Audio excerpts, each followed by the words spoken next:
my industry, we have a saying, the best time to qualify for a reverse mortgage is when you still can. And I want to talk about why that isn't just a saying, but it's reality. I had a conversation this week with a client that is one that I just hate to have to have. She had reached out hoping a HECM could give her some relief, and she'd heard that credit scores don't matter. And that is true. However, what she didn't realize is that recent payment history does matter. We have to look at the last 12 to 24 months. And because things had gotten tough and she had waited until they were really tough, it got to the point where there wasn't anything we could do to help.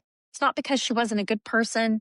It's not because the product isn't flexible, but because she waited too long. And that's the exact thing that I wish more people understood. There are several situations where delaying can actually close the door. When there are two incomes in a household and you wait until you're down to one, that can change the math.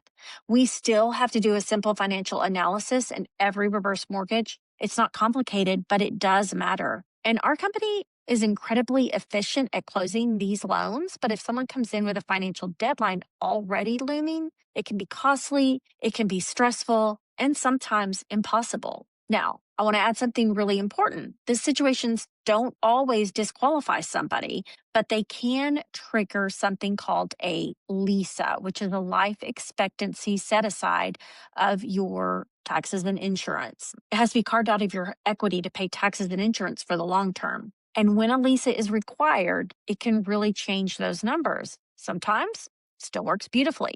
Other times, that additional equity requirement means the loan just doesn't pencil out anymore. That's why timing matters so much. If you're even thinking you might need options later, exploring early doesn't commit you to anything. It just keeps your options open. I would so much rather have a conversation a year too early than a day too late, because using your housing wealth isn't about crisis management. It's about planning, stability, and giving yourself room to breathe when life gets complicated.